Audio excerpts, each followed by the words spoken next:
Hello అండి, welcome back to Mouni's cook book channel. ఈరోజు మీ ముందుకి ఒక ట్రెడిషనల్ స్వీట్ రెసిపీతో వచ్చేసాను. పండుగైనా ఇంట్లో ఏదైనా శుభకార్యమైనా శనగపిండితో చేసే ఈ స్వీట్కు ఉండే రుచి వేరే లెవెల్. బయట కొనుక్కునే స్వీట్ల కంటే ఇంట్లోనే చాలా తక్కువ పదార్థాలతో చాలా ఈజీగా నోట్లో వేసుకుంటే కరిగిపోయేంత సాఫ్ట్గా ఈ స్వీట్ తయారు చేయొచ్చు.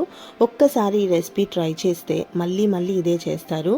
మరి ఆలస్యం ఎందుకు, ఈ అద్భుతమైన శనగపిండి స్వీట్ను స్టెప్ బై స్టెప్ ఎలా చేయాలి ఇప్పుడే చూద్దాం. మీ ఇంట్లో కూడా శనగపిండి ఉంటే ఇప్పుడే స్టార్ట్ చేసేయండి. ఇంకా ప్రాసెస్ ఏంటో చూపించేస్తాను. ఫస్ట్ ఒక బౌల్ పెట్టుకోవాలి. స్టవ్ పైన ఒక 3/4 కప్ నెయ్యి వేసుకుంటున్నాను నేను. అది కొంచెం కాగిన తర్వాత అదే 3/4 కప్ బొంబాయి రవ్వ వేస్తున్నాను అనమాట. ఉప్మా రవ్వ వాడతాం కదా, అది వేసుకొని నేతిలో బాగా వేపుకోవాలి. చాలా బాగుంటుందండి, మంచి స్మెల్ వస్తుంది నేతిలో రవ్వ వేగుతుంటే. లో ఫ్లేమ్లో పెట్టుకొని ప్రాసెస్ అంతా చేసుకోవాలి. చక్కగా ఇది కొంచెం బ్రౌన్ కలర్ వచ్చే వరకు, రవ్వ మంచిగా వేగి సువాసన వచ్చే వరకు వేపుకుంటూ ఉండాలి. ఇలా రవ్వ వేగిపోయిన తర్వాత ఒక ఫుల్ కప్ శనగపిండి వేసుకుంటున్నాను నేను. శనగపిండి వేసుకొని మెల్లగా కలుపుకుంటూ ఉండాలి లంప్స్ లేకుండా నేతిలో. ఇలా కలుపుకుంటూ ఉంటే ఇలా దగ్గర పడుతుంది అనమాట. ఇలా దగ్గర పడిన తర్వాత కూడా మీరు లో ఫ్లేమ్లో పెట్టుకొని కలుపుకుంటూ ఉంటే, మనం ఆల్రెడీ ఫస్ట్ నెయ్యి వేసాం కదా, అది అలా బయటికి వస్తూ ఉంటుంది. చూస్తూ ఉండండి. ఇలా బయటికి కొంచెం స్ప్రెడ్ అయిన తర్వాత కనిపించినప్పుడు ఒక 3/4 కప్ షుగర్ వేసుకోవాలి. వేసుకొని మిక్స్ చేసుకోవడమే. ఇదంతా లో ఫ్లేమ్లో చేసుకోండి, చాలా త్వరగా అయిపోతుంది. ఇప్పుడు ఒక 5 టేబుల్ స్పూన్స్ అలా నేను వాటర్ పోసుకున్నాను. మీకు ఇలా వాటర్ పోసుకోవడం నచ్చకపోయినా పాకం పెట్టుకోవచ్చు, సపరేట్గా పెట్టుకొని అయినా వేసుకోవచ్చు, లేదా ఇలా డైరెక్ట్గా అయినా చేసుకోవచ్చు.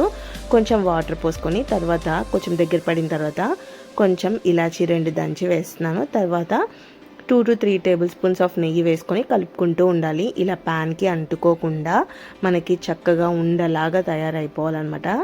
గట్టిగా అయిపోయే వరకు ఫ్రై చేసుకోవాలి లో ఫ్లేమ్లోనే. చాలా సింపుల్ అండి, చాలా ఈజీగా ఉంటుంది. ఎవరైనా ఈజీగా చేసుకోగలుగుతారు. చూసారు కదా, ఇలా అయిపోయిందన్నమాట. చక్కగా దగ్గర పడిపోయింది, ప్యాన్ కండకుండా వస్తుంది. ఇప్పుడు స్టవ్ ఆపేసుకొని ఒక ప్లేట్ తీసుకొని ఆ ప్లేట్లో కొంచెం నెయ్యి వేసుకొని మొత్తం రాసుకోవాలి. మొత్తం ప్లేట్ అంతా స్ప్రెడ్ చేసుకోండి. స్ప్రెడ్ చేసుకున్న తర్వాత మనం ప్రిపేర్ చేసుకున్న స్వీట్ రెసిపీని ప్లేట్లో వేసేసుకోవాలి మొత్తంగా. చాలా ఈజీగా రెడీ అయిపోతుంది. ఎవరైనా గెస్ట్లు వచ్చినప్పుడు కూడా చాలా సింపుల్గా చేసేసుకోవచ్చు అనమాట. 5 to 10 మినిట్స్లో ఈజీగా అయిపోతుంది. ఇలా అన్నీ వేసుకున్న తర్వాత ఒక బౌల్ తీసుకొని నీట్గా ఈవెన్గా స్ప్రెడ్ చేసుకోవాలి ప్లేట్లో. చూపిస్తున్నాను కదా, ఇలా ఈవెన్గా మంచిగా స్ప్రెడ్ చేసేసుకోండి. చాలా సాఫ్ట్గా ఉంటుందండి ఈ స్వీట్. చాలా ఇష్టపడతారు, పిల్లలు కూడా ఇష్టంగా తింటారు. తర్వాత మీ దగ్గర ఉన్న డ్రై ఫ్రూట్స్తో గార్నిష్ చేసుకోండి. నేనైతే జీడిపప్పు అండ్ పంకిన్ సీడ్స్ యూజ్ చేస్తున్నాను. గుమ్మడి గింజలు వేసుకొని అవి కూడా ఒకసారి వేసుకున్న తర్వాత ఇలా బౌల్తో ట్యాప్ చేసుకోవాలి. చక్కగా లోపలికి అద్దినట్టు వస్తాయన్నమాట. ఇలా ట్యాప్ చేసుకుంటే చాలా బాగుంటుందండి. ఒక చల్లారిన తర్వాత కొంచెం కూల్ అయిపోయిన తర్వాత మీకు ఏ షేప్లో కావాలంటే ఆ షేప్లో కట్ చేసుకోవచ్చు. చూడడానికి చాలా బాగుంది కదా, సింపుల్గా అయిపోతుందండి. చాలా ఈజీగా క్విక్గా చేసేసుకోవచ్చు. ఇప్పుడు నేను వచ్చేసి డైమండ్ షేప్లో కట్ చేస్తున్నాను, చూసేయండి.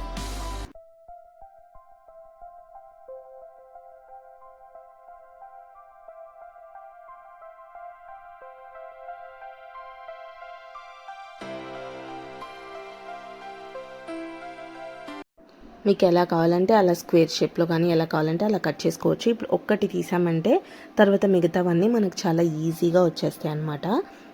ఇలా తీసుకున్న తర్వాత చక్కగా మనకు కావాల్సినట్టుగా సర్వ్ చేసుకోవడమే ప్లేట్లో. చూపిస్తున్నాను కదా, చాలా పర్ఫెక్ట్గా చాలా సాఫ్ట్గా వచ్చిందండి. ఇంకా మీరు సర్వింగ్ ప్లేట్ తీసుకొని సర్వ్ చేసుకొని టేస్ట్ చేయండి. ఇదే మన నోట్లో వేసుకునే కరిగిపోయే రుచికరమైన శనగపిండి స్వీట్. మీరు కూడా ఈ రెసిపీని ఇంట్లో తప్పకుండా ట్రై చేసి ఎలా వచ్చిందో కమెంట్లో తెలియచేయండి. వీడియో నచ్చితే ఒక లైక్ చేయండి. మీ ఫ్రెండ్స్ మరియు ఫ్యామిలీకి కూడా షేర్ చేయండి. ఇంకా ఇలాంటి సింపుల్ అండ్ టేస్టీ మరియు ట్రెడిషనల్ రెసిపీల కోసం మౌనీస్ కుక్ బుక్ ఛానల్ని సబ్స్క్రైబ్ చేసుకోండి అండ్ బెల్ ఐకాన్ని కూడా ప్రెస్ చేయండి. Thank you so much for your love and support for my channel. మళ్ళీ మరో అద్భుతమైన రెసిపీతో కలుద్దామండి. Thank you so much. And మీకు ఎలాంటి రెసిపీ కావాలో కమెంట్ బాక్స్లో కమెంట్ చేయండి. Thank you so much for watching this full video. Bye friends.